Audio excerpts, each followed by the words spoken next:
Material elements, if you see, Krishna in the Bhagavad-Gita is saying there are 8 material elements. Bhumi, that means earth. Apaha, which is water. Analaha, which is fire. Vayuhu, which is air. Kham means ether or sky. Manaha, which is mind. Buddhi, which is intelligence, and ahankara, which is false ego. The major elements, material elements, are these 8. Okay, so Krishna in the Bhagavad Gita, he is saying, I have these 8 separated energies, the material elements. Okay, that is what he is saying. All right, so from these 8 elements, a total of 24 elements which make up nature become manifest. Chatur Vimshati Tattva. These are the 24 material elements. Vimshati means 20. Chatur means 4. Okay, so 24 material elements. They are the gross elements. They are earth, water, fire, air, and ether. Okay, these are the 5 gross elements. And then there are the sense objects. There are senses and the sense objects. Like the sense ear is there. The sense object for this sense is sound. Eyes, color or form. Nose, smell, like that. So smell, touch, taste, sound, and color or form are the sense objects. And then there are the working senses. The working senses are these: voice, legs. Voice is your vocal cords. The legs, the hands, the evacuating organs. That means the excretory organs and the reproductive organs. These are 5 working senses. And then there are 5 knowledge acquiring senses. Hands means skin actually. Skin, nose, tongue, ears, and eyes. These are the 5 knowledge acquiring senses. And then there are the subtle elements, which are the mind, intelligence, false ego, and consciousness. Okay, so these are the 5 different categories of the 24 material elements. The gross elements are called as the Panchabhutas. Okay, earth, water, fire, air, ether are known as the Panchabhutas.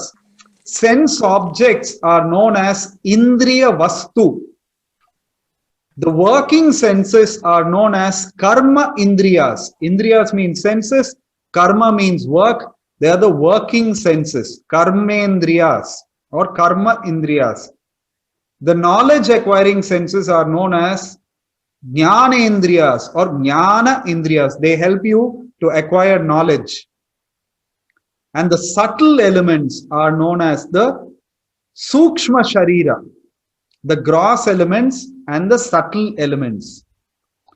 Okay, so now these 24 elements are manipulated by the Jiva. The soul can be manipulated by the Jiva by the direction of the Ishvara, the super soul. Without the direction of the super soul, the Jiva cannot manipulate the material elements. Okay, so if you see all the matter that we see around us, the forests, the oceans, the volcanoes, the mountains, the deserts, all of these are basically a combination of these 24 elements. Okay, so our own bodies are also a combination of these elements. You have already seen these. Our bodies are a combination of these elements. Now, how the manipulation of nature happens, we will see now. Matter or material energy is inert by nature. That is, it has no capacity to transform itself. Innate capacity is not there in nature. Matter can only be transformed when it is manipulated by the spirit, be it the small spirit or the big spirit, be it the Jivatma or the Paramatma. Only the spirit has the ability to transform matter. The spirit soul is capable of transforming matter in endless ways. Like all of these, you see, food, buildings, monuments, electrical energy, this, that, all of these are transformations of matter. Matter can change, or energy can be transformed from one to another by the energetic. Energy by itself will not transform. But still, this capacity is very insignificant. Man's creations, human creations are very insignificant when compared to the Supreme Lord's capacity to create unlimited material variety. Okay, so this is how God is creating and human beings are creating. So the Supreme Lord creates not just the variety, but the material elements themselves. Now, I gave you the raw materials to create the model. Like God gave us all these 24 elements. He created not just the variety of matter, but matter itself was created by God. We humans can manipulate to some extent, but God actually can manipulate to a greater extent.